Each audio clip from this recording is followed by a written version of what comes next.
అందరిని పిలుచుకొచ్చిందో నా ప్రభా, అలాగే నా ప్రభా మా జీవితాలు కూడా మేము మార్చుకొని నా ప్రభా నీలో పరిపూర్ణంగా ఉండే భాగ్యాన్ని మీరు మాకు దయచేయమని యేసు అతి పరిశుద్ధ నామమున అడిగి వేడుకుంటున్నాం తండ్రి, ఆమేన్.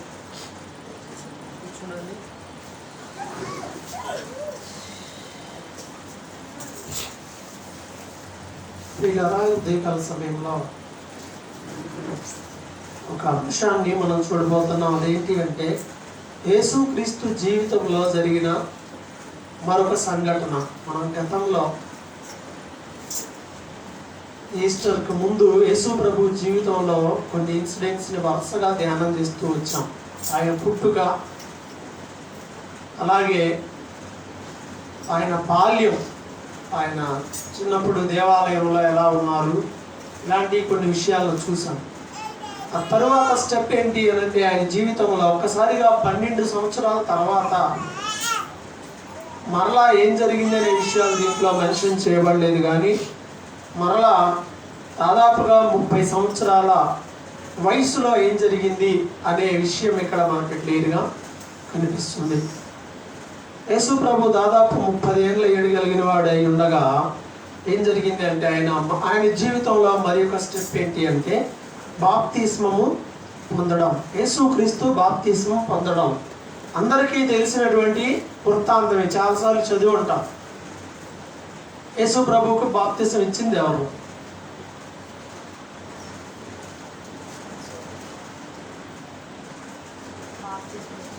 యోహాను. బాప్తిస్మం ఇచ్చి యోహాను, ఆయన యేసు ప్రభువుకు బాప్తిస్మం ఇచ్చాడు. ఆయన అంటే యేసు ప్రభు బాప్తిస్మం ఇచ్చి యోహాను దగ్గరికి వెళ్ళాడు, యోర్దాన్ నదికి వెళ్ళాడు. వెళ్ళి అక్కడ ఆయన బాప్తిస్మం తీసుకోబోయారు. అప్పుడు యోహాను ఏమన్నాడు, ఏంటి నువ్వు నాకు ఇవ్వాలి కానీ నేను నీకు ఇవ్వటం ఏంటి, నువ్వు గొప్పవాడివి, అందరికి నువ్వు దేవుడు అయి ఉన్నావు అని చెప్పి ఆయన నివారింపజూశాడు. అంతే కదా, ఆయనకన్నీ తెలుసు కాబట్టి ఆయన నివారింపజూసినప్పుడు యేసు ప్రభు ఆయనతో చెప్పాడు, ఇవ్వండి. ఆయన కూడా సిద్ధపాటు వెళ్ళటం అనేది మనం చూస్తూ ఉన్నాం. కాబట్టి ప్రియులారా, ఒక విషయాన్ని గమనించాలి, యేసు ప్రభు కూడా బాప్తిసం పొంది ఉన్నాడు. అసలు ఈ బాప్తిసం అనేది ఎక్కడి నుండి వచ్చింది అని అంటే పాత నిబంధనలో కేవలం వస్తువులకు మాత్రమే ఈ కార్యక్రమం ఉండేది. వస్తువులను ఏం చేసేవాళ్ళు అంటే శుద్ధి చేసేవారు. బైబిల్ గ్రంథంలో చూస్తే మార్కు సువార్త 7వ అధ్యాయంలో దాని గురించినటువంటి ఒక మాట మనకు కనపడుతుంది. పాత నిబంధనలో ఎక్కడ బాప్తిస్మము అనే మాటే మనకు కనపడదు, కానీ కొత్త నిబంధనలో మార్కు సువార్తలో 7వ అధ్యాయంలో కొన్ని ఆచారాలు ఉన్నాయి. పాత నిబంధనలో ఆచారాలు గుర్తు చేస్తున్నారు. చేతులు కడుక్కోవడం గురించి సందర్భం వచ్చి అక్కడ వివరణ చెప్తూ మార్కు సువార్త 7వ అధ్యాయం 4వ వచనంలో, మరియు వారు సంత నుండి వచ్చినప్పుడు నీళ్లు చల్లుకుంటేనే కానీ భోజనం చేయరంటే బయటికి వెళ్ళి ఏం చేస్తారట, నీళ్లు చల్లుకుంటారు. ఇదియుగాక గిన్నెలను, కొండలను, ఇత్తడి పాత్రలను నీళ్లలో కడుగుట అన్న దగ్గర 2 అనేసాడు. మొదలగు అనేక ఆచారములు వారు అనుసరించడి వారు. ఆ 2 దగ్గర చూడండి, ఇత్తడి పాత్రల బాప్తిస్మములు అని మూల భాషలో ఉంది. అంటే ఏంటి అంటే ఒక వస్తువుని నీళ్లలో ముంచి లేపటము. బాప్తిస్మం అంటే నీళ్లలో లేదా నీటితో పూర్తిగా శుద్ధి చేయటం అని అర్థం అన్నమాట. కాబట్టి పాత్రలు శుద్ధి చేసేవారు, వాళ్ళకి ఆజ్ఞలు ఉన్నాయి. అయితే ఇప్పుడు మనం క్రొత్త నిబంధనలో ఉన్నాం, మనకు ఆజ్ఞలతో పని లేదు. పాత నిబంధనల ఆజ్ఞలతో పని లేదు. 10 ఆజ్ఞలు ఉన్నాయి. 10 ఆజ్ఞలు కూడా పాటించాలా వద్దా? 10 ఆజ్ఞలు అవసరం లేదంటే ఇప్పుడు ప్రార్థనకి వెళ్ళే వాళ్ళు, ఈ మైండ్లెస్ వాళ్ళకి బైబిల్ చదవరుగా. అరే ఈ ఆజ్ఞలకి దేవుడు ఏం చేసినంటే వాటిని అప్డేట్ చేసి కొత్త నిబంధనలో పెడితే, అమ్మ 10 ఆజ్ఞలను పాటించకూడదు అంటుంది ఈ అమ్మాయి అని ఒప్పుకుంటారు ఎవరన్నా? ఎందుకంటే మనకి బైబిల్ చదివే ఆలోచన, ఆచారం, ఆ అలవాటు లేదు. ప్రార్థనకు రావటం పోవటమే కానీ, గుడ్డెత్తు చేలో పడ్డట్టే కానీ బైబిల్ ఏం చెప్తుంది ఈరోజు చాలా మందికి తెలియట్లా, కేవలం చదవరు. కొంతమంది చదువులేని వాళ్ళు, నా అర్థం ఏంటంటే బైబిల్ సరిగా అర్థం చేసుకునే వాళ్ళు ఏమడితే చెప్తా ఉంటారు. ఒకసారి నేను వింటా ఉంటాను, నాకు కూడా మైండ్ పోతా ఉంటుంది, ఏంద్రా బాబు ఈ చెప్పటం ఏంటి, దాని అర్థం ఏంటి, వీళ్ళు చెప్పేదేంటి, ఇంకెవడ ఏం చేయలేరు అనమాట. సరిగా బైబిల్ తెలుసుకోవాలి. మనము క్రొత్త నిబంధనకి బద్ధులమైనాము కాబట్టి మనము బాప్తిస్మం పొందాలి. పాత నిబంధనలో శుద్ధ జలం ఉండేది. పాత నిబంధనలో శుద్ధ జలం మందిరంలోకి వచ్చిన వాళ్ళందరి మీద అలా జల్లితే, ఇప్పుడు కూడా కొన్ని క్యాథలిక్ చర్చిలు అలా జల్లుతూ ఉంటారు. అది మీద పడితే అయిపోయినట్టే, ఇంకేం లేదు, నువ్వు పావనం అయిపోయినట్టే. శుద్ధ జలం అంటారు. పాత నిబంధనలో అంతే, దానికి బలి అర్పించడాలు ఇంకా చాలా ఉంటాయి. కాబట్టి క్రొత్త నిబంధన ఏం చెప్తుంది అంటే మనం బాప్తిసం పొందడం గురించి చెప్తుంది. పాత నిబంధనలో వస్తువులకి అలా చేసేవాళ్ళు, అయితే క్రొత్త నిబంధనలో మనుషులు శుద్ధి చేయబడాలని దేవుడు కోరుకుంటున్నాడు. ఏదో నీళ్ళ వలన మనకి శుద్ధి కాదు, కానీ యేసు రక్తం వలన మనకి శుద్ధి, కడగబడాలి. ఈ వాటర్ కాదు, పోయి ఆ బుడపాడు కాలంలో మునిగినంత మాత్రాన ఏది రాదు. అమరావతి పెద్ద నది కాబట్టి అక్కడికి వెళ్ళి నేను బాప్తిసం పొందానండి అంటే ఆ నీళ్ళ వల్ల ఏమి కాదు. కొంతమంది ఉన్నారు, యోర్దాను వెళ్ళి అక్కడ తీసుకుందాం బాప్తిసం అంటారు. డబ్బులుంటే ఆడేం తీసుకోవచ్చు. ఏ నీటిలో నీవు మునిగావు అనేది ఇక్కడ ముఖ్యం కాదు. ఇక్కడ సాదృశ్యం ఏమిటి అని అంటే, అవి నీళ్లలో కడగబడి లేచినట్లుగా బాప్తిస్మం గురించిన అనేకమైన మాటలు కొత్త నిబంధనలు ఉన్నాయి. చాలాసార్లు మీకు జ్ఞాపకం చేశాను. ఇదేంటి అంటే, ప్రభువునందు మృతులై ఉండి మరలా పునరుద్ధానంలోనికి రావటం, అంటే చనిపోయి తిరిగి లెగవటం. ఇదిగో ప్రభువునందు పాత వ్యక్తిగా నేను చనిపోయి ఓ నూతనమైన వ్యక్తిగా నేను ప్రభువునందు జీవిస్తున్నాను. ఒక కమిట్మెంట్, నేను ప్రభువుని విశ్వసించాను అని ఒక ఒప్పుకోలు, ప్రభు కోసం నేను జీవిస్తున్నానని సమాజంలో క్రైస్తవునిగా ఒక ఐడెంటిటీ. కాబట్టి ఈ బాప్తిసం పొందడానికి ప్రభు కూడా వచ్చారు. పిల్లరా, దేవుడయుండి కూడా ఆయన కూడా ఈ లోకంలో శరీరధారిగా ఉన్నప్పుడు చూడండి, ఆయన కూడా రక్షణ సాదృశ్యమైన బాప్తిస్మం పొంది ఉన్నారు. చాలా మంది ప్రార్థనకి వెళ్తుంటారు కానీ బాప్తిస్మం తీసుకోరు, అలానే ఉంటారు. ఏమిటి అంటే, ఎప్పుడు అడిగినా ఏదో రీజను, మా ఎప్పుడు తీసుకుంటావు అని అంటే, సరే ఈసారి జనవరి ఫస్ట్ తీసుకోవాల్సింది. ఇంకొంతమంది ఎప్పుడు తీసుకుంటావు ఈ అమ్మాయి ఎప్పుడు తీసుకుంటావు అంటే ఒప్పుకుంటారా? ఇప్పుడు ఎందుకు, శుభ్రంగా పెళ్ళి అయ్యాక తీసుకోవాలంటారు. పెళ్ళి అయ్యాకైతే ఏ గోళ ఉండదు, ఏ శోధనలు ఉండవు, ఏ బాధలు ఉండవు, అప్పుడు తీసుకోవాలంటారు. పెళ్ళి అయ్యాక తీసుకోవాలంటే ఇప్పుడు కాదు, పిల్లలు పుట్టాలంటారు. పిల్లలు పుట్టాక బాప్తిసం తీసుకోమంటే పిల్లలతో పెద్ద శోధన అయిపోయింది, ఇప్పుడు అలా కుదరదు, కొంచెం నిదానంగానే తీసుకుందాం కదా. నాకు ఈ చెప్పగా నిద్ర బాగా గుర్తొచ్చింది. ఎప్పుడు తీసుకుంటావు అమ్మాయి అని అంటే, ఏం లేదన్నా ఇంకా తీసుకోవాలి, ఇంకేం లేదన్న. సరే ఎప్పుడు తీసుకుంటావు అని అంటే, ఇంకా చదువుకుంటున్నాను కదా, ఎడ్యుకేషన్ కదా, అయిపోయాక తీసుకుంటాను. సరే అయిపోయాక అడిగాను, అయిపోయింది కదా అమ్మాయి, ఇంకేందమ్మా అంటే, చూద్దాం పెళ్ళి అయ్యాకైతే ఇంకా మనకే ఇబ్బంది ఉండదు. పెళ్ళి అయిపోయింది. పెళ్ళి అయ్యాక మనల్ని అడిగానమ్మా ఎప్పుడు తీసుకుంటావు అంటే, అర్థం చేద్దామమ్మా, అబ్బాయి అమ్మాయి ఎవరో ఒకరు పుట్టిన తర్వాత తీసుకుంటారు. అమ్మాయి కూడా పుట్టింది. ఇక నేను అడగడం మానేశాను, ప్రార్థన చేయటమే. ఎందుకంటే ఊరక మనం ఆగం కదా, రక్షణ పొందాలని కోరుకుంటాం కాబట్టి అడుగుతూ ఉంటాం, చెబుతూ ఉంటాం.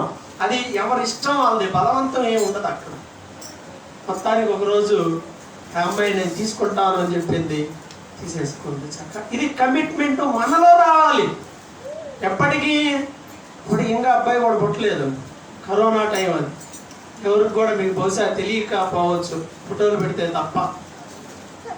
తనంతట తనకే నేను ప్రభు కొరకు నా జీవితాన్ని ఇవ్వాలి, నేను రక్షణ పొందాలి, నేను బాప్తిసం పొందాలి.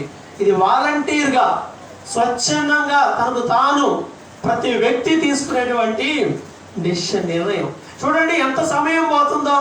ఈ సమయంలోపు ఏం జరిగింది? ఏమన్నా చేసిందా? ఈ సమయంలోపు ఏమన్నా ఉందా? ఏం లేదు, అంతా మామూలే. అప్పుడు ఇప్పుడు అంతా మామూలే, ఏమి లేవు. మనం ఏంటంటే ఏదో అనుకుని టైం అలా పోగొట్టుకుంటా ఉంటాం, కాలాన్ని యాపన చేస్తూ ఉంటాం. అలా కాదు, రోజులాగానే జరుగుతూనే ఉంటుంది. రక్షణ పొంది ఉండాలి. ఎందుకు తీసుకోవాలి అని అంటే, ఎందుకు తీసుకోవాలి బాప్తీసం అనే ప్రశ్నకు సమాధానం ఏంటి అంటే, మార్కు 16:16 అందరికీ తెలుసు. నమ్మి బాప్తీసం పొందినవాడు రక్షింపబడును. ఏమవుతుందంట? బాప్తీసం తీసుకుంటే ఏమవుతుంది? రక్షణ కలుగుతుంది. నమ్మకపోతే శిక్ష పడుతుంది. ఎందుకు తీసుకోవాలంటే రక్షణ కొరకు తీసుకోవాలి, నెంబర్ 1. అలాగే ఎలా తీసుకోవాలి తీసుకోవాలి కదా, లేనిపోయితే మన శిక్ష వచ్చింది కదా అని గబగబా వెళ్ళి తీసుకోవడం కరెక్ట్ అయిన పద్ధతి కూడా కాదు. ఆ పైన మత్తయి 3వ అధ్యాయంలో ఆ పైన కూడా చూస్తే చాలా మంది పరిసయ్యులు వాళ్ళు కూడా వచ్చి మేము కూడా బాప్తీసం తీసుకుంటామని చెప్పి వాళ్ళు కూడా బాప్తీసం తీసుకుంటా ఉంటే యోహాను వాళ్ళని హెచ్చరించాడు. సర్ప సంతానమా, రాబో ఉగ్రతను తప్పించుకోవడానికి మీకు బుద్ధి చెప్పింది ఎవరంటే, వీళ్ళు ఎందుకు తీసుకుంటున్నారు? ఉగ్రత వచ్చింది, లేనిపోయింది, దాని నుంచి తప్పించుకోవాలంటే ఇది తీసుకుంటే అసలు సేవ్ అయిపోతాం అంటే ఏదో తప్పించుకోవాలన్న ఉద్దేశంతో తీసుకుంటున్నారు. కానీ యేసు దేవుడు, నేను ఆయన అంగీకరిస్తున్నాను, నేను ఆయన బిడ్డని అని వారి పాత జీవితాన్ని విడిచిపెట్టి బాప్తీసం తీసుకోవాలనుకోవట్లా. కొంతమంది అంతే, అందరు తీసుకున్నారు కాబట్టి మనం కూడా తీసుకుందాం, లేనిపోయింది అందరు తీసుకొని నేను తీసుకోకపోతే ఏమని అనుకుంటారేమో. ఇదేం ఆచారం కాదు, ఇదేం అలవాటు కాదు, ఎవరో ఏదో అనుకుంటారని చేసే కార్యక్రమం కాదు ఇది. పిల్లరా, వాళ్ళు అలా తీసుకోవాల్సి అనుకున్నప్పుడు యోహాను వారిని గద్దించాడు. మీరు తీసుకున్నామంటే సరిపోదు, తగిన ఫలములు మీరు ఫలించండి అన్నాడు. అందరు ఎలా తీసుకుంటున్నారు? ఆ పై వచనంలో చూడండి, 6వ వచనంలో, మత్తయి సువార్త 3వ అధ్యాయంలో 6వ వచనంలో చూస్తే వాళ్ళు ఎలా తీసుకున్నారంటే, వారు తమ పాపములు ఒప్పుకొనుచు యోర్దాను నదిలో అతని చేత బాప్తిసం పొందుచుండిరి. ఇది ఒప్పుకోలు జీవితం ఉండాలి. బాప్తిస్మకు ముందు ప్రతి వ్యక్తిలో ఒప్పుకోలు ఉండాలి, సమాధాన పడడం అనేది ఉండాలి, క్షమాపణ అడగడం అనేది ఉండాలి, తిరిగి ఇవ్వడం అనేది ఉండాలి. ఒక పెద్ద లంచగొండి ఒక అతను ఉన్నాడు, పోలీస్ అతను. సడన్ గా నేను మారిపోయాను అని అన్నాడు. రైట్, మారిపోతే మంచిదే. నేను రక్షణ పొందాను, బాప్తిసం పొందాను అన్నాడు. రైట్, మంచిదే. నేను అడిగాను, ఒకసారి నీ సాక్ష్యం ఇస్తావా అని అడిగాను. నువ్వు మారానన్నావు కదా, నీ సాక్ష్యం కావాలి ఒకసారి. నువ్వు మారానంటే ఏం ఒప్పుకున్నావు, ఏం విడిచిపెట్టావు?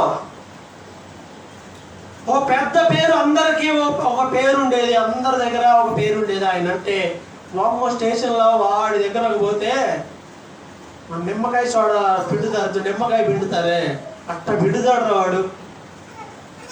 ఇప్పుడు నేను మారానగానే ఎవరు నమ్మాలి? ఎవరు పిచ్చోళ్ళు? ఇప్పుడు మార్పు అంటే ఏంటి? ఇంక అయిపోయింది, నేను ఇంక ఇప్పుడు నుంచి అంటే పాత వాటి సంగతి ఏంటి, బకాయిల సంగతి ఏంటి, ఇప్పుడు నుంచి జాగ్రత్త కడతాను లేండి, కరెంటు బిల్లు ఇంకా వదిలేయండి, పాత ఎన్ని అంటే వదిలేస్తారా? పీకేయారు ఫీజు. పాప జీవితము కూడా అలానే ఒప్పుకొని విడిచిపెట్టాలి. ఈరోజు చాలా మంది షో భక్తి ఎక్కువైపోయింది. నేను మారానంటే ఏం మారావు? జక్కయ్య మారాడు, నిదర్శనం ఏంటి? మారానంటానికి ఆధారం ఏంటి? అతను తన ఆస్తిలో సగాన్ని పేదలకు ఇచ్చాడు, అన్యాయంగా వసూలు చేసిన దాంట్లో 4 గంటల మరలా తిరిగి చెల్లించాడు. అది మార్పుకి నిదర్శనం. ఇదిగో నేను గతంలో ఇలా చేశాను, నేను క్షమాపణ అడిగాను, సమాధాన పడ్డాను, నేను తిరిగి ఇచ్చేసాను, ఇలా ఒప్పుకొని విడిచిపెట్టాను. ఈ ప్రూఫ్లు ఏమైనా ఉన్నాయంటే ఎవరికి ఏం ప్రూఫ్లు లేవు. ఏమన్నంటే మేము మారిపోయామన్నాను. మరి పాత వాటి సంగతి ఏమిటి? ఒప్పుకున్నారా? విడిచిపెట్టారా? ఇలారా అలా బాప్తిసం అనే కార్యక్రమంలో ఎంటర్ అవ్వాలంటే జరగాల్సిన పద్ధతి అది జరగాలి. ఆ తర్వాత యేసు ప్రభు జీవితంలో మనం చూసినట్లయితే బాప్తిసం పొందిన తరువాత పద్ధతి గురించి కూడా అక్కడే రాయబడి ఉంది. బాప్తిసం పొందిన తర్వాత ఎలా ఉండాలి అనేటువంటి విషయం కూడా అక్కడ రాయబడి ఉంది. చాలా మంది అసలు ఈ బాప్తిసం అంటేనే చచ్చిపోయిన దాకా విశ్వాసులు ఉంటారు, కానీ బాప్తిసం అంటే అసలు ఎందుకో ముందుకేరా. ఎందుకై ఉండొచ్చు? పద్ధతి మార్చుకోవడం కష్టం, అందుకే. ఇంకా వేరే రీజన్ ఏమీ లేదు. ఇక్కడ ఆదివారం ఆరాధనలో పెద్దగా చలామణి చేస్తూ ఉంటారు. మేము అదండి ఇదండి అంటా ఉంటారు. ఇంతగా నువ్వు మారావా నాయన అంటే మారదాం, అయి ఉంది. ఎప్పుడు? సిలువలో రెండో దొంగ ఎప్పుడు మారాడు? ఎప్పుడు మారాడు? చనిపోయేటప్పుడు మారాడు. అప్పుడు మారొచ్చుగా, చివరి రోజు మారొచ్చుగా. మనం కూడా మారొచ్చా మారకూడదా? మరి ఇప్పుడు అవసరం అవన్నీ? అవసరమా? చివరి రోజు ఒక్కరోజు అయిపోయింది ప్రభువా, ఇంకా తెలియక అన్నీ చేశాను క్షమించయ్యా అని అంటే సరిపోయింది కదా. మరి ఎందుకు ఈ ఒక్కరోజు? అసలు సిలువలో రెండో దొంగ బాప్తిసం తీసుకున్నాడా? మరి పరదేశికి వెళ్ళాడా లేదా? ఇప్పుడు తీసుకోవాలా? మనం కూడా తీసుకోకుండా పోలేమా? ఆయన పోయాడా లేదా చివరి నిమిషంలో? మనం కూడా అలా ఉండొచ్చు కదా. ఇది కొంతమంది వర్షం, కొంతమంది వాదన. ఇది ఆయన ఏం తీసుకున్నాడా? ఆయన కంటే తీసుకోవడానికి లేదు. కాళ్ళు చేతులు ఏమైనాయి? ఉన్నా లేనట్టే. నీకున్నాయిగా కాళ్ళు చేతులు అన్నీ పనిచేస్తున్నాయి, బాగానే ఉన్నావుగా. కట్టేశారా? మేకులు కొట్టారా? సిలువ వేశారా? లేదుగా, బాగానే ఉన్నారు కదా. అతనికి అవకాశం లేదు. అప్పుడు ఆ సమయంలోనే అతను రక్షణ పొందడానికి అతనికి ఒక అవకాశం దొరికింది. ఆయన దాన్ని ఉపయోగించుకున్నాడు. ఈరోజు వాక్యం ఉంది, బైబిల్ ఉంది, సేవకులు ఉన్నారు, సంఘాలు ఉన్నాయి. ఇన్ని ఉన్నా కానీ ఇంకేం రోగం? ఎందుకంటే లోపల ఇంకో రోగం ఉంది కదా, అదే కారణం. ఇంకా మేము ఉండాలి లోకంలో, ఇంకా మాకు ఉన్నాయిలేండి ఇప్పుడు కాదులేండి అనే వర్షం తప్ప ఇంకోటి ఏమీ కూడా లేదు అనే విషయాన్ని గుర్తు చేస్తాను. పాత నిబంధనలో, ఈ క్రొత్త నిబంధన కాలంలో కొంతమంది ఏం చేసేవాళ్ళు తెలుసా? అసలు చనిపోయి వీళ్ళు బాప్తీసం పొందటమే కాదు, చనిపోయిన వాళ్ళ కోసం కూడా వాళ్ళు బాప్తీసం తీసుకున్నారు. మా తాత చనిపోయాడు, బాప్తీసం లేదు ఆయనకి, కాబట్టి ఇప్పుడు ఏం చేయాలి? మా తాత పేరు మీద నేను బాప్తీసం తీసుకుంటా. పోతాడా పరలోకానికి? ఇలాంటి వ్యర్థమైన ఆచారం కూడా ఉంది. పౌలు గారు దాన్ని ఖండిస్తాడు. కొరింథీయులకు రాసిన మొదటి పత్రికలో 15వ అధ్యాయంలో 29వ వచనంలో పునరుత్థానం అనే టాపిక్ మీద మాట్లాడుతూ, పునరుద్ధానం లేదంటున్నారు. ఒకవేళ పునరుద్ధానం మీరు లేదంటే మృతుల కోసం మీరు బాప్తీసం ఎందుకు తీసుకుంటున్నారు అన్నాడు. కొంతమంది దీన్ని పట్టుకొని మృతుల కోసం బాప్తీసం తీసుకోవచ్చేడే ఉంది అంటాడు. అది ఏ సందర్భంలో చదువుతుందో జాగ్రత్తగా చూడాలి. 15వ అధ్యాయము 1వ కొరింథీయులకు రాసిన పత్రికలో 29వ వచనం. అట్లు కాని ఎడల అంటే ఏంటి? ఒకవేళ చనిపోయిన వ్యక్తికి పునరుద్ధానం లేకపోతే, అట్లు కాని ఎడల మృతుల కొరకై బాప్తిస్మం పొందువారు ఏం చేయదు అంటే చచ్చిపోయిన వాళ్ళ కోసం తీసుకోమని కాదు. అప్పట్లో ఒక సిస్టమ్ ఉంది, ఒక ఆచారం నడుస్తుంది. ఇప్పుడు చెప్తున్నాడు అసలు చనిపోయిన వాళ్ళకి జీవితమే లేదనుకుంటే మరి చనిపోయిన వాళ్ళ కోసం బాప్తిసం ఎందుకు తీసుకుంటున్నారు? అది కరెక్ట్ కాదు. కానీ ఈయన మాట్లాడేది పునరుద్ధానం గురించి. అక్కడ అంటే చనిపోయిన వాళ్ళ పేరు మీద బ్రతుకున్న వాళ్ళు తీసుకుంటే వాళ్ళు అక్కడి నుంచి అక్కడ ట్రాన్స్ఫర్ అవుతారా? ఇప్పుడు కూడా చాలా మంది క్యాథలిక్స్ అలానే ప్రార్థన చేస్తుంటారు. ప్రభువా మా తాత ఏడాడో నరకంలో ఉంటాడు, అలా తోసేయ్యా, ఎక్కడో తోసేయాలి, ఆడ నుంచి పరలోకంలోనికి నెట్టేయ్యా. ఏంది నెట్టేసేది? ఒక్కసారి ఎవడు కాడు పోవటమే, ఎవరు నెట్టేయరు. సాధు సుందర్ సింగ్ అనే భక్తుడు చెప్తాడు, దేవుడు అంత కఠినుడా, మనుషుల్ని తీసుకెళ్ళి నరకానికి వేస్తాడా అని అంటే ఆలోచించాల్సిన విషయం ఏది? పో నువ్వు నరకానికి వెళ్ళిపో అని అంటాడా అంటే ఆయన పరలోక దర్శనాలను కలిగి ఆయన రాస్తాడు కదా. ఆల్రెడీ కీర్తన ఒకట్లో ఉంటుంది కదా, నీతివంతుల సభలో పాపులు నిలవలేరు. ఆటోమేటిక్ జరిగిపోద్ది. చీకటి బాగా ఇష్టమైన వాళ్ళకి ఎట్లాంటి లైట్లు 4 వేసామనుకో ఏం చేస్తారు? కళ్ళు మూసుకుంటారు. లేదు మేము వేసేది అంటే ఏం చేస్తారు? అక్కడ నుండి వెళ్ళిపోతారు. వాడికి నచ్చదు, అక్కడ ఉండలేడు. మనకు కొన్ని నచ్చు, పాటలు పెట్టి, సినిమాలు పెట్టి, డ్యాన్సులు పెట్టి ఎగురుతూ ఉన్నాడు అనుకో, మనకు నచ్చిద్దా? నచ్చదు. మనం ఆటోమేటిక్ వెళ్ళిపోతాం. వాడేం పొమ్మడు మనల్ని. మనం కూడా ప్రార్థనలు పెట్టి, వాక్యం పెట్టి, దేవుని మాటలు, పాటలు ఇవన్నీ పెట్టి, భక్తి తెచ్చి కూర్చోబెడితే వాడు ఉంటాడా? వాడే వెళ్ళిపోతాడు. పరలోకం కూడా అంతేనంట. పరలోకానికి నేను కూడా వెళ్ళాలని వాడు కూడా అందరూ వస్తారంట. ఆ నిత్యమైన వెలుగుకి, ఆ మహిమకు ఇలా పాపాల లిస్ట్ ఆడ పడతా ఉంటే దేవుడు ఉంటాడు? ఆటోమేటిక్ ఇక్కడ మనకు వద్దులే అని చెప్పి వాళ్ళే వెళ్ళిపోతారంట. ఎవడు తరంకుండానే దుష్టుడు మారిపోతాడు. ఇది కూడా అంతే, దేవుడు నెట్టేసే పని లేదు. ఆటోమేటిక్గా దాన్ని మనం తట్టుకోలేక వద్దులే బాబు అయిపోగానే నేను ఆపేమని చెప్తానా, వద్దులే తట్టుకోలేక. అది కూడా అంతే, తట్టుకోలేక ఆటోమేటిక్గా ఎవడికి వాడే వెళ్ళిపోతాడు. ఏమైనా వాళ్ళ అందుకే జాగ్రత్త కలిగి ఉండాలి. వీళ్ళు ఏం చేస్తున్నారు అంటే కేవలం శరీర సంబంధమైనటువంటి వాటిని ఆలోచిస్తున్నారు. బాప్తిస్మము అనే దాన్ని తీసుకుంటేనేమో షో చేసి తీసుకుంటున్నారు. ఇంకో బ్యాచ్ ఉంది, అసలు బాప్తిస్మమే వద్దనే బ్యాచ్ ఉంది. వాళ్ళ గురించి చూద్దాం. చూడండి, బైబిల్ గ్రంథంలో స్వార్థంలోనే రాయబడినటువంటి మాట ఏమిటి అని అంటే, ఎవరైతే బాప్తిస్మమును తిరస్కరిస్తున్నారో, దేవుని యొక్క సంకల్పాన్ని ఎవరైతే తిరస్కరిస్తున్నారో అని చూద్దాం. లూకాసు సువార్త 7వ అధ్యాయము 30వ వచనాన్ని చూద్దాం. లూకాసు సువార్త 7వ అధ్యాయము 30వ వచనం చూడండి. ఇక్కడ రాయబడిన మాట ఏంటి? పరిసయ్యులు ధర్మశాస్త్రోపదేశకులు అతని చేత బాప్తిస్మము పొందక తమ విషయమైన దేవుని సంకల్పమును నిరాకరించిరి. పరిసయ్యులు ధర్మశాస్త్రోపదేశకులు వీళ్ళు ఏం చేశారు? బాప్తిస్మము తీసుకోవాలి. పరిసయ్యులు తీసుకోలేదు.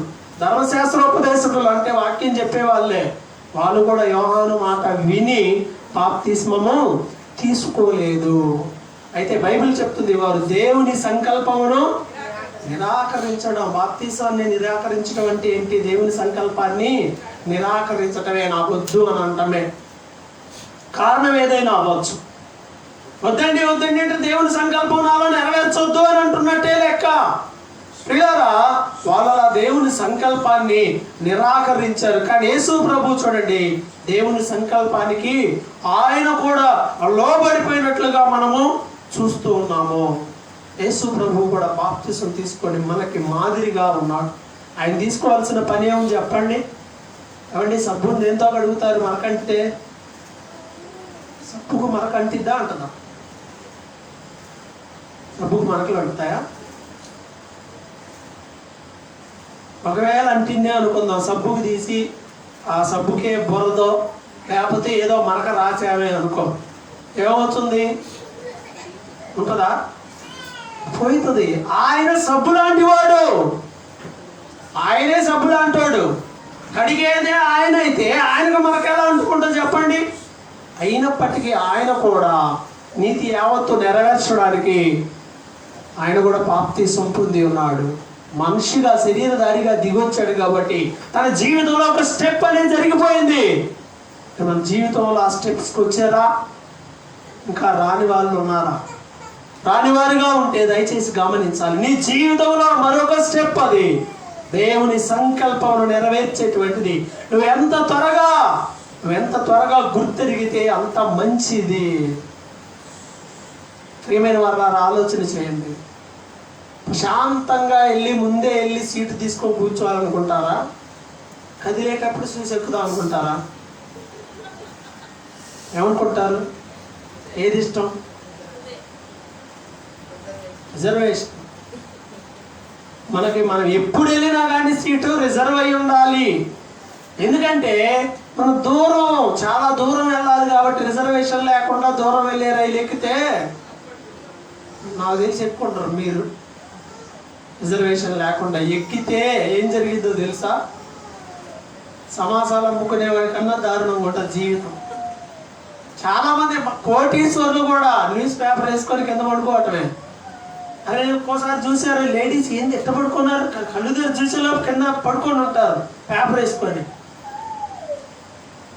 ఏంటి బాబు ఈ పరిస్థితి? అమ్మ ఏంది, అక్కడ నెల్లి కూర్చోవచ్చు, అక్కడ రిజర్వేషన్ లేదయా, కొత్తెట్టేసి ఏదో ఒకటి చెప్పుకొని ఎంతో కొంత ఇచ్చి ఏదో చేస్తాను, మీడే పడుకుంటాం కిందే. మామూలుగా అయితే ఇంట్లో కింద కూడా కూర్చోండి. రైలు ఎంత శుభ్రంగా ఉంటుంది, మన ట్రైన్లు ఎంత శుభ్రంగా ఉంటాయి.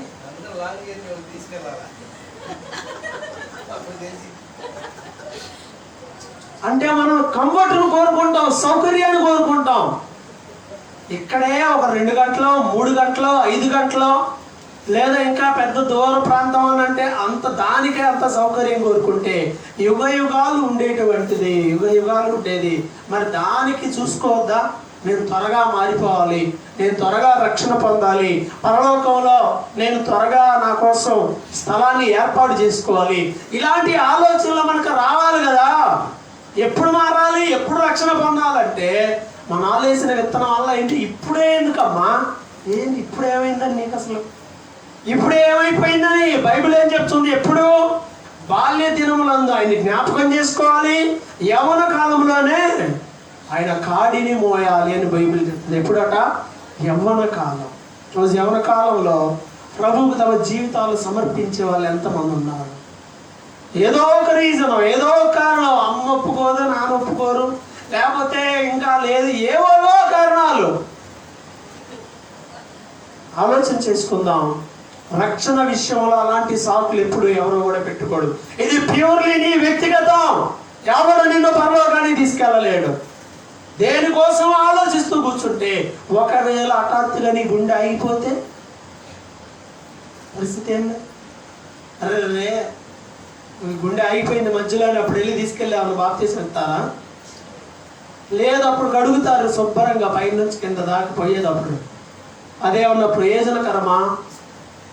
నేడు అనే సమయం ఉండగానే ప్రతి వ్యక్తి యేసుక్రీస్తు నడిచిన అడుగుజాడల్లో ఒకటైన బాప్తిస్మం అనే మార్గము గుండా మనం క్రైస్తవ జీవితాన్ని ప్రారంభించాలి. ఇది ప్రారంభం. కొంతమందికి 20-30 ఏళ్ల నుంచి చర్చికి వెళ్తున్నా కానీ ఫస్ట్ అడిగే ఇలా. ఇంకా దీన్ని ఎలా స్టార్టింగ్ అంటారు చెప్పండి? మొదటి అడుగు. ఇప్పుడైనా నేడు అనే సమయం ఉండగానే ప్రతి ఒక్కరు కూడా అడుగు వెయ్యాలి. బైబిల్లో మనం చూస్తే సమయం లేదు కానీ ఎవరిని బాప్తిసం పొందడానికి ఎన్ని వాక్యాలు విన్నారండి? నపుంసకుడు మనకు కనపడతాడు అపోస్తుల కార్యముల గ్రంథంలో. ఎన్ని వాక్యాలు విన్నాడు? ఫిలిప్పు చెప్పిన 8వ అధ్యాయంలో ఎన్ని విన్నాడండి?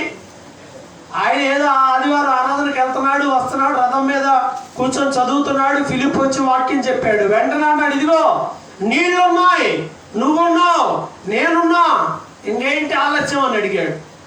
ఈరోజు ఇట్టు అడిగాడు ఎవరు ఉన్నారా?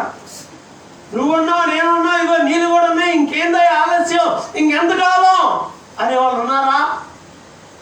తేడా పడుతున్నారు మనుషులు, తేడా పడుతున్నారు, జీవితాలు తేడాగా ఉంటున్నాయి. కానీ దేవుడి దగ్గర నుండి వచ్చే మేలు మాత్రం ఏం ఆగకూడదు, ఏం ఆగకూడదు. ఆలోచన చేయండి. ఒక వాక్యమును విని ఎంతమంది మారు మనసు పొందారు? ఆది సంఘంలో పేతురు ప్రసంగం విని ఎన్ని వేల మంది బాప్తిస్మం పొంది సంఘంలో చేర్చబడ్డారు. ఎన్ని ప్రసంగాలు విన్నారు? ఒక్కటే, అప్పుడే విన్నారు, వెంటనే మారిపోయారు. ఈరోజు ఎన్ని ప్రసంగాలు వింటున్నారు, ఎన్ని సంవత్సరాలు కొనసాగుతున్నారు, అయినా రక్షణ లేని వారిగా ఉండే వాళ్ళు ఎక్కువ మంది ఉంటున్నారు సంఘాల్లో.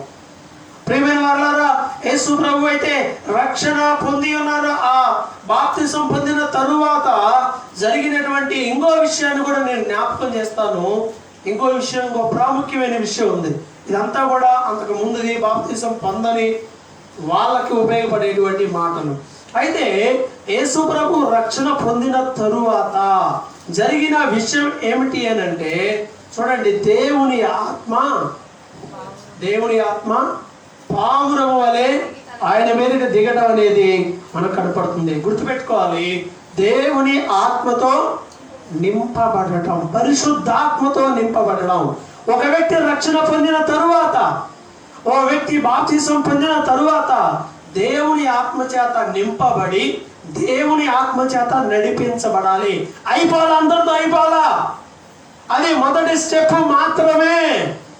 తర్వాత స్టెప్ ఇంకోటి ఉంది. ఏంటంటే అది అంటే నువ్వు దేవుని మాట చొప్పున నడవటం నీ జీవితంలో ప్రాక్టీస్ చేయాలి.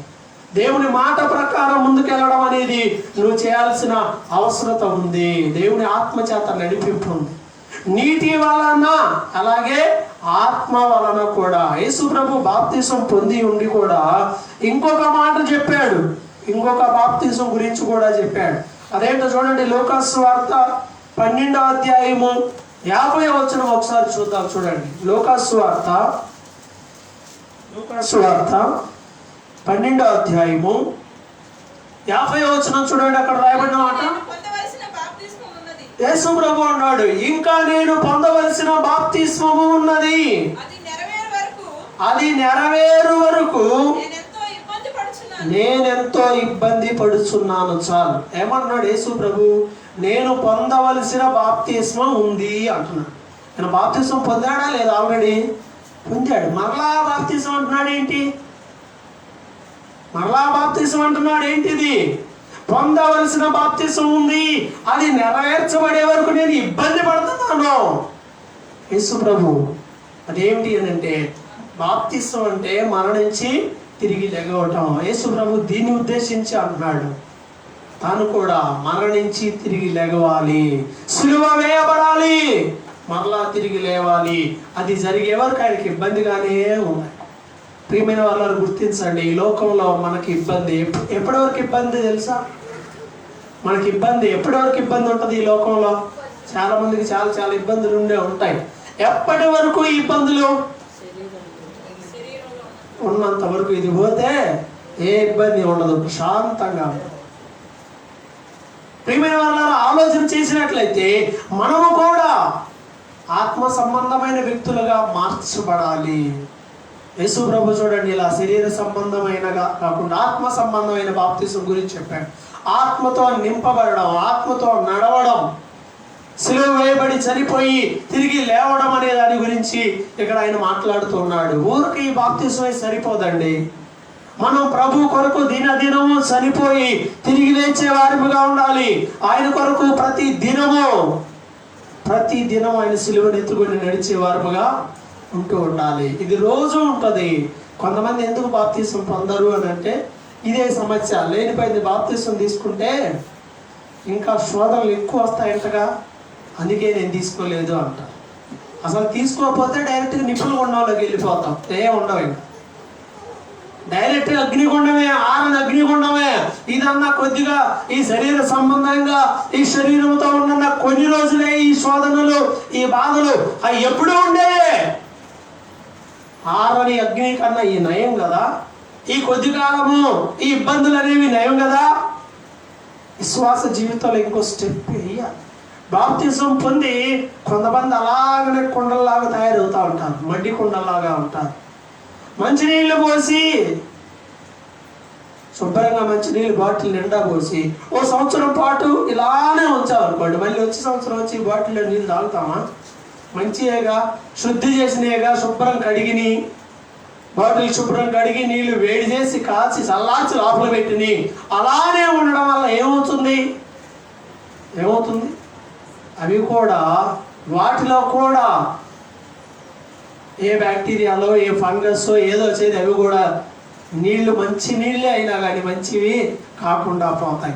బాప్తిసం పొందిన చాలా మంది ఎలా ఉన్నారు అంటే ఇలానే ప్రవహించని నీరుగా ఉంటున్నారు. నీళ్లు ప్రవహించకపోతే ఒకే చోట ఉంటే ఆ నీళ్ళు ఏమైపోతాయి? మురికి నీళ్ళు అవుతాయి. ప్రవహిస్తూ ఉండండి. ప్రవహించే నీళ్ళలో తీసుకెళ్ళి ఏ అశుద్ధమైన దాన్ని అయినా ఏమవుతాయి? ఆ నీళ్లు ప్యూర్గానే ఉంటాయి. కొన్ని చోట్ల ఈ మురికి కాలంలో తీసుకుందాం. XXX దగ్గర ఎట్లుంటుంది కాలం? XXX దగ్గర అంత దారుణంగా ఉంటుంది.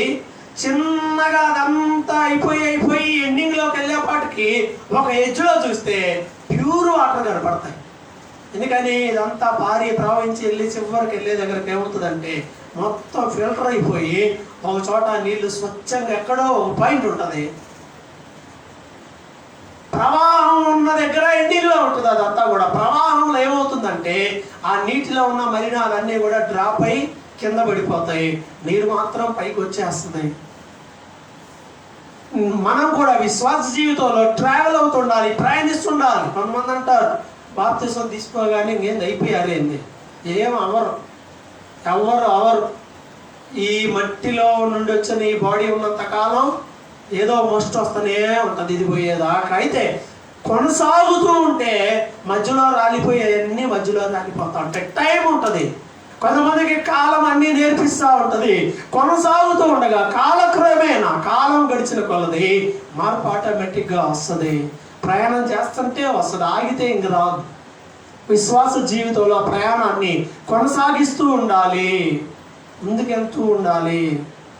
అలా వెళ్తుంటే ఏదో ఒక వాక్యం ద్వారా, ఏదో ఒక సందర్భంలో, ఏదో ఒక విధంగా ఆ వ్యక్తి ఏమవుతాడంటే ఆటోమేటిక్గా చేంజ్ అయిపోతాడు. కాకపోతే కొంత సమయం పట్టొచ్చేమో, కానీ అసలు దిగకపోతే ఇంకేంటి పరిస్థితి?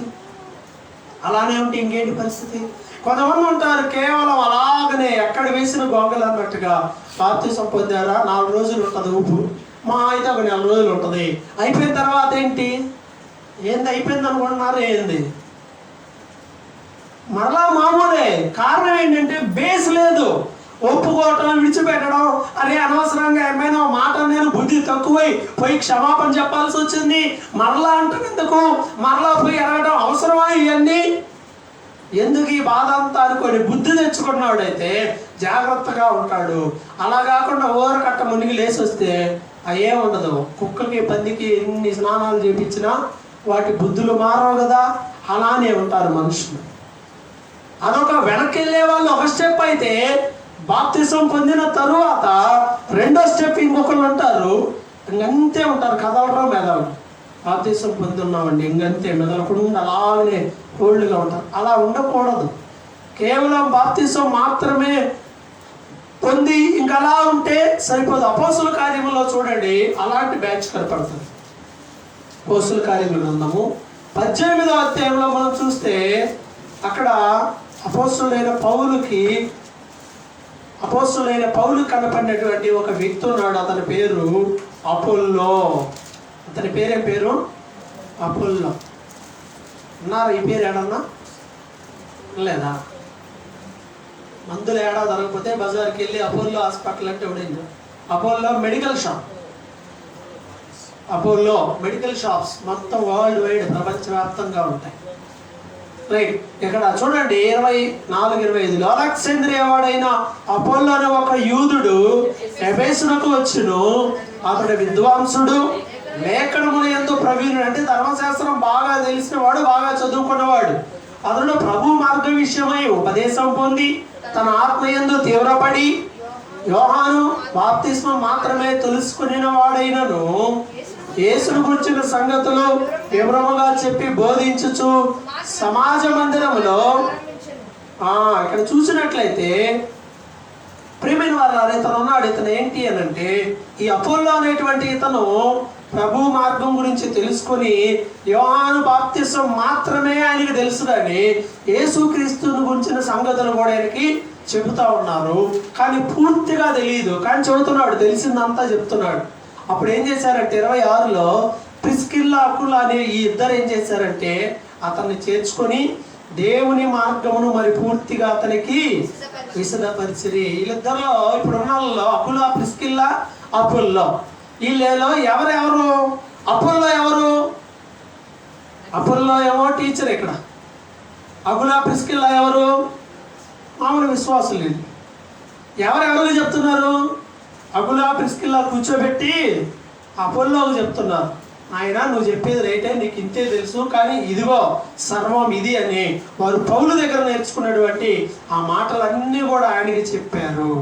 అంటే ఇతను యోహాను బాప్తిసం దగ్గరే కొంచెం యేసు ప్రభు గురించిన ప్రాథమిక ఇన్ఫర్మేషన్ మాత్రమే ఉంది, కానీ మొత్తం తెలియదు. ఇక్కడికి వచ్చి కూర్చున్నాక మొత్తం తెలుసుకొని అప్పుడు ఆయన సంఘాలను స్థాపించేవాడిగా, సంఘాలలో అనేక మందిని బలపరిచేవాడిగా ఉన్నాడు. అంటే ఏంటి అని అంటే కేవలము ఇతను అలానే ఉన్నారు. అలాగే 19వ అధ్యాయంలో కూడా చూడండి, ఆ కిందనే కొరంతు అనే ఊరిలో అపోల్లో ఉన్నప్పుడు వాళ్ళ దగ్గరికి వెళ్ళి ఆయన అడుగుతున్నాడు. ఎఫెసు దగ్గరకు వచ్చిన ఎఫెసు నుండి కొంతమంది వచ్చారు. ఎఫెసునకు వచ్చిన కొందరు శిష్యులను చూసి ఆయన అడుగుతున్నాడు, మీరు విశ్వసించినప్పుడు పరిశుద్ధాత్మను పొందుకున్నారా అంటే పరిశుద్ధాత్మన్న సంగతే మాకు తెలియలేదయ్యా అన్నారు. మరి బాప్తిసం తీసుకున్నారా మీరు అంటే తీసుకున్నాం. ఎవరిచ్చారంటే అప్పుడు యోహాను ఇచ్చాడు, ఇంకా అప్పుడు తీసుకున్నాం. ఇప్పుడు చెప్పాడు, సరిపోదు అంతటితో. మరి యేసును గురించి వివరంగా తెలుసుకోవాలి, యేసు నామమున మీరు బాప్తిసం తీసుకోవాలి, మీరు యేసు ప్రభు యొక్క మాటల ప్రకారం జీవించాలని వాళ్ళకి అనేకమైన విషయాలు చెప్పి యేసును అంగీకరింపజేసేలా రక్షణ బాప్తిసం వాళ్ళకి ఇచ్చి అనేక విషయాలు వాళ్ళకు బోధించాడు. అంటే కొంతమంది అక్కడే ఇంకా ఆగిపోయి ఏందో పెద్ద ఇంకా ఎవరెస్ట్ ఎక్కినట్టు ఫీల్ అయిపోతారు. తీసుకోగానే ఇంక అయిపోయా, మేము తీసుకున్నాం, ఇంక అయిపోయిందని. ఏమైపోవాలి, ఇదే ఫస్ట్ స్టెప్, అదే మెట్టు, మొదటి మెట్టు, అది ఇంకా ఎక్కాల్సినవి చాలా ఉంటాయి. ఎక్కే వాళ్ళని అడిగితే తెలుస్తుంది, లేదా ఎక్కడ మొదలు పెడితే తెలుస్తుంది. ఊరకు అడుక్కొచ్చి ఇంకా ఎక్కడ ఒక్క అడుగేసి ఇంకా మొత్తం ఎక్కినట్టు ఫీల్ అయిపోతే ఎట్లా? ఒక్కోసారి ఎక్కుతా 100 మెట్లు ఎక్కుతారు కొంతమంది, తప్పని మళ్ళీ ఫస్ట్ దగ్గరకు వస్తారు. పాము పట్టంలో అట్లా ఉంటుంది అనమాట. 100 ఇంక అయిపోయింది అనుకోగానే ఏదో పాము వచ్చి మింగేసిద్ది, తీసుకొచ్చి 3లోనో 4లోనో పడేసింది. ఏదో ఒక శోధన మొత్తం పోయి కిందకు వచ్చేస్తావు, ఉన్న భక్తి గిక్తి అంతా ఊడిపోద్ది. పడడం, లేగవటం ఇలాంటివి చాలా జరుగుతూ ఉంటాయి విశ్వాస జీవితంలో. అయితే జాగ్రత్తగా అడుగులు వేసుకుంటా పోతే ఇవన్నీ తప్పించుకుంటాం. నిచ్చెన లెక్కుతుండాలి కానీ పాము నోట్లో పడతా ఉండకూడదు. జాగ్రత్తగా అడుగేస్తే అది అంతా ఉంటుంది. అది మన చేతిలోనే ఉంటుంది. మనం ఏంటంటే ఈ శోధనలకు లొంగిపోయి రకరకాల వాటికి మనం ప్రలోభపడి డౌన్ అయిపోతూ ఉంటాం. అలా ఉండకూడదు. ముందుకి విశ్వాస జీవితంలో ముందుకి వెళ్ళే విధంగా ఉండాలి. కాబట్టి యేసు ప్రభు చెప్తున్నటువంటి మాట ఏంటి అంటే, ఆయన బాప్తిసం పొందిన తర్వాత ఇంకో బాప్తిసం గురించినటువంటి ప్రయాస, దాని గురించిన ఆలోచన ఆయనలో ఉంది. రక్షణ పొందిన విశ్వాసులమైన మనం మన పట్ల దేవుని చిత్తాన్ని నెరవేర్చాలి అనే ఒక ప్రగాఢమైనటువంటి సంకల్పంతో ముందుకెళ్ళాలి. మొట్టమొదటిగా రక్షణ పొందని వారు రక్షణ పొందాలి. యేసు ప్రభు జీవితాన్ని మాదిరిగా తీసుకుని, రెండవది ఆయన ఏం చేశాడంటే రక్షణ పొందిన తరువాత ఆయన అడుగు ఇక దేని మీద వేశాడండి? దేవుని చిత్తాన్ని నెరవేర్చటమే. అసలు బాప్తిసం ఏంటి అని అంటే చనిపోయి తిరిగి లెగవాలి. ఇది అసలు బాప్తిసం. ఆయన వైపు వెళ్ళిపోయాడు. మరి ఇష్టపడుతున్నామా ఈరోజు మనం? నేను ప్రభు కోసం చనిపోయి తిరిగి లెగవాలి, నేను ప్రభు యొక్క మార్గంలో నడవాలి అని ముందుకు వెళ్ళగలుగుతా ఉన్నామా? రక్షణ పొందిన వాళ్ళే ఇంకా ఒక పక్క, ఏదో పేరుకు రక్షణ పొంది ఎక్కడ గొంగలి అక్కడే అన్నట్టుగా అక్కడే ఆగిపోయిన వాళ్ళు ఇంకో పక్క, రక్షణ పొంది 4 అడుగులు ముందుకేసి పరిస్థితులను బట్టి, శోధనలు బట్టి, అనేకమైన వాటిని బట్టి విశ్వాస జీవితంలో దిగజారిపోయి కింద పడిపోయిన వ్యక్తులు ఇంకో పక్క. ఏ గుంపులో ఉన్నావు? యేసు ప్రభు ఏం చేశారో తెలుసా? వెంటనే రక్షణ పొందిన వాళ్ళకు ఒక చర్య, ఒక ముందస్తు జాగ్రత్త చర్య ఉంది. అదేంటో తెలుసా? మత్తయి 4లో ఉంది. యేసు ప్రభు ఏం చేశాడంటే, అప్పుడు యేసు అపవాది చేత శోధింపబడుటకు ఆత్మ వలన అరణ్యమునకు కొనిపోబడెను. వెంటనే పరిశుద్ధాత్మ దేవుడు ఆయన ఎక్కడ తీసుకెళ్ళాడు? ఎక్కడికి? అరణ్యానికి తీసుకెళ్ళిపోయాడు. ఎక్కడికి? అరణ్యానికి తీసుకెళ్ళాడు. ఎందుకని? బాప్తిసం పొందారు కదా, అరణ్యంలోకి వెళ్ళి పార్టీ చేసుకున్నారా? చాలా మంది ముందు ఉపవాసం ఉంటారు. నేను బాప్తిసం తీసుకున్నాను కాబట్టి నేను ఉపవాసం ఉండాలి, అయిపోయింది, ముందు అయిపోయింది, మునిగిందాకే ఆ ముందుది. అయిపోయిన తర్వాత ఉంటున్నావా? అయిపోయిన తర్వాత విశ్వాస జీవితంలో ఉపవాసం ఉంటున్నావా? దేనికి ఉండాలి అసలు ఉపవాసం? దేనికి ఉండాలి చెప్పండి? శనివారం ఉపవాసం ఉండాలని రూల్ ఉందా? మరి ఎందుకు ఉండాలి? ఎందుకు ఉండాలి? ఎవరి కోసమో కాదు, మన విశ్వాస జీవితంలో మనం ఎదగడం కోసం, సంఘ క్షేమాభివృద్ధి నిమిత్తమై ప్రార్థన విశ్వాసముతో ఉపవాసం ఉండి ప్రార్థన చేయాలి. ఆచారంగా చేయటం వల్ల ఉపయోగం ఏమి లేదు. ఆయన చూడండి, ఆత్మ వలన అరణ్యానికి కొనిపోబడ్డాడు. యేసు ప్రభు జీవితంలో శోధన కాలము, శోధనలు అన్నీ జయించాడా లేదా? మనకు శోధన వస్తే శోధన వచ్చింది యేసయ్య, శోధన వచ్చింది యేసయ్య అంటాం. మరి యేసు ప్రభువు శోధన వచ్చింది, ఏం చేశాడు? ఆయన ఏం చేశాడు? తండ్రికి ప్రార్థన చేసి, ఏందయ్యా ఈ శోధన అయితే డైరెక్ట్గా సిలువ వేసుకోవచ్చుగా, ఎందుకు ఈ బాధలన్నీ అన్నాడా? ప్రతి శోధనని ఆయన జయించాడు. శోధన గుండా ఆయన వెళ్ళాడు. బాధ ఏంటో ఆయనకి తెలుసు, శోధన ఏందో ఆయనకి తెలుసు, నీకే కదా ఆయనకి తెలుసు. అందుకే హెబ్రీ పత్రికలు అంటాడు కదా, ఆయన మనవలే శోధింపబడి ఉన్నాడు. అన్ని విషయంలో ఆయన తన సహోదరుల వంటి వాడయ్యాడు. ఆయన శోధింపబడ్డాడు కాబట్టి శోధింపబడుచున్న వారికి సహాయము చేయగలడు. నీకు నొప్పి ఎలా ఉంటుందో ఆయనకు తెలుసు కాబట్టి, నాకు నొప్పి కలిగితే నేను అరిస్తే సాయం చేయడం ఆయనకు తెలుసు. ఎందుకంటే ఆయనకు కూడా నొప్పి తెలుసు కాబట్టి. శోధన నాకే కాదు, మన రక్షకుడు కూడా శోధన వచ్చింది, మనకే కాదు. ఆయనకు తెలుసు ఎలా ఉంటుందో, నీ ప్రాబ్లం ఏంటో ఆయనకు తెలుసు. ఎందుకంటే ఆయన కూడా ఆ సమస్యలు గుండా వెళ్ళిన వాడుగానే ఉన్నాడు. కాబట్టి ప్రియమైన వాళ్ళారా, మనం ఏం చేయాలి అంటే యేసు ప్రభులాగా మనకు వచ్చే శోధనలు జయించడానికి ఏం చేయాలట? ప్రార్థనతో సిద్ధపాటు కలిగి ఉండాలి, ప్రార్థన చేసుకోవాలి. ఇక ఎవరిని దగ్గరకు వచ్చి కర్ర పెట్టి పొడిచేది ఏం లేదు. వ్యక్తిగతంగా నీకు కలగాల ఆలోచన, అరే విశ్వాస జీవితంలో నేను పడిపోతున్నానే, నోరు అదుపులోకి రావట్లేదు, క్రియలు అదుపులోకి రావడం లేదు, చాలా పరిస్థితులు అదుపులో ఉండడం లేదు అని ఎవరికి వారు గ్రహించి నీకు నువ్వే గ్రహించుకుని ఉపవాసం ఉండి ప్రార్థనతో జయించాలి. జయించగలుగుతున్నావా? ప్రార్థన తక్కువైనప్పుడల్లా సైతానుడు నీ మీద దాడి చేసిన ప్రతిసారి నువ్వు ఓడిపోతావు, వాడు గెలుస్తాడు. రక్షణ పొందిన తరువాత నీలో సరైన ప్రార్థన లేదు. యేసు ప్రభు వలె నీవు కూడా ఆ అరణ్యంలో శోధనలో గెలవలేదు. గెలిచావా? గెలిచారా అంటే ఆలోచన చేయండి. ఆకలి బాధలను, ఆకలి దప్పుకలను జయించారా? ఆకలి దప్పుకలను జయించారా? ఆలోచన చేయండి. ప్రియమైన వాళ్ళ శోధనలు పెద్ద పెద్ద ఏ పెడితే ఏమి రావు, చిన్నవి రావు మనకి. ఇశ్రాయేలీయుల జీవితం పెద్ద పాఠము. అరణ్యంలో వాళ్ళు శోధించారు. దేనికి శోధించారు? ఏమైందని? చిన్న చిన్నవే, అన్నీ చిన్న చిన్నవే నీ జీవితాన్ని ఎంత నాశనం చేస్తలేదో తెచ్చుకో ఆలోచన. చిన్న వాటి కోసం నువ్వు దేవుడికి ఎంత దూరం అయిపోతున్నావు ఆలోచన చేసుకో. చిన్నవే, పెద్ద ఏముండవు. ఏందమ్మా ప్రార్థనకు రాలా ఈరోజు? ఏనండి ఆన్సర్ ఏనండి? నవ్వు వస్తూ ఉంటుంది చెప్పే ఆన్సర్. ఎందుకు ప్రార్థనకు రాలేదంటే చుట్టాలు వచ్చారు అందుకే రాలేదు, పని కాలేదులే అందుకే రాలేదు, కుదరలేదులే అందుకే రాలేదు, ఇంకొకరి ఏందో పెళ్ళి ఉంది అందుకే రాలేదు. ఏం కారణాలు ఇవన్నీ? ఇవి కారణాలా? నేను అందుకే ఈసారి అట్టాటోళ్ళ ప్రార్థనలు వస్తే వాళ్ళందరి సంగతి తేలుస్తాయి.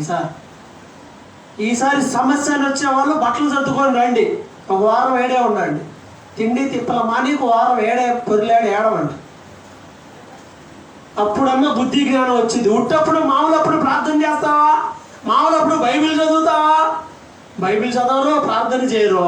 అవసరం ఆపదొస్తే మాత్రం అమ్మో ప్రార్థన ప్రార్థన ప్రార్థన ఊపిరి ఆడనీయరు. వీళ్ళు తీసుకొని ఎదుటలో కూడా అక్క ప్రార్థన చేయక్క మా కోసం, మాస్టర్ గారు ప్రార్థన చేయడం. నువ్వు రోజు ఏం చేస్తున్నావు? సంపాదన వేటలో పడిపోయి బైబిల్ పక్కన పడేసి ప్రార్థన పక్కన పడేసి ఇష్టం వచ్చినట్టు చేస్తున్నావు. నీ మీదకి హఠాత్తుగా ఉరి వలే వస్తున్నప్పుడు.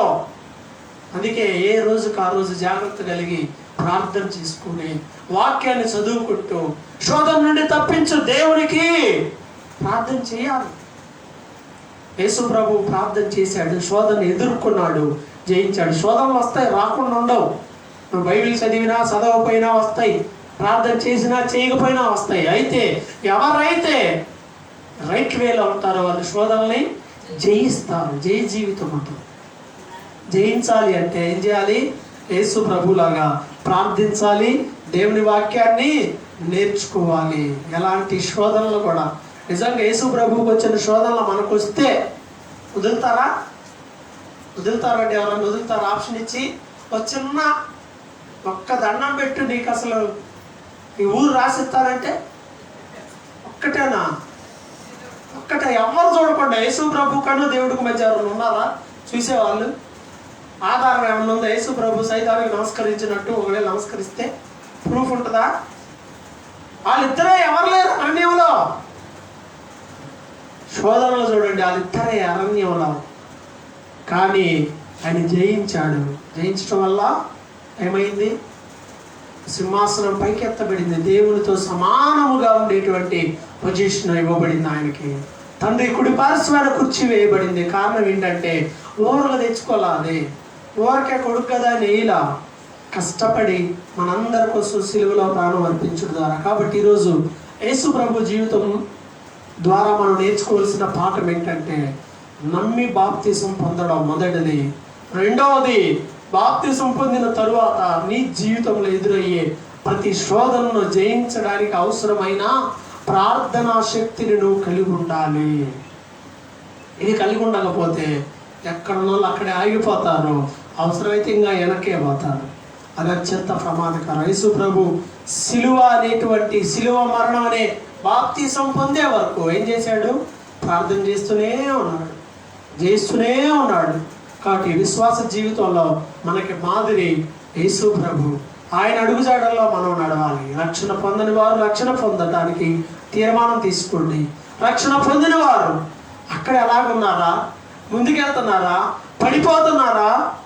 ఇలాంటి పరిస్థితుల్లో ఉన్నా పర్వాలేదు, ఇప్పటికైనా గుర్తెరిగి యేసు ప్రభు వలె మారు మనసు పొందిన తరువాత, బాప్తిసం పొందిన తరువాత యేసయ్య వలె ప్రార్థనతో, వాక్యముతో మనం పోరాడితే తప్పకుండా జయాన్ని మనం పొందగలుగుతాం. తల ఉంచి ప్రార్థన చేసుకుందాం, దేవుడికి చెప్దాం. ప్రియ ప్రభువా, నీలా నేను జయించలేకపోతా ఉన్నాను ప్రభువా. నీలా విశ్వాస జీవితంలో ఈ పోరాటంలో నేను జయించలేకపోతున్నాను. రక్షణ పొందకుండా మొదటి అడుగు కూడా వేయకుండా ఆగిపోయాను. రక్షణ పొంది మొదటి అడుగు వేసి అక్కడే విశ్వాస జీవితంలో ఆగిపోయాను. ప్రార్థన లేదు, వాక్యము లేదు, ఒప్పుకోలు లేదు. క్షమించండి ప్రభు అని ప్రార్థన చేసుకుందాం. ప్రార్థన చేయండి. ప్రతి ఒక్కరు కూడా ప్రార్థన చేయండి. ఇది ప్రార్థన సమయం. ప్రతి ఒక్కరు వాక్యం విన్న తరువాత ఓ తీర్మానం లేకుండా, ఓ ప్రార్థన తీర్మానం లేకుండా మనం ఈ స్థలాన్ని విడిచిపెట్టి వెళ్ళకూడదు.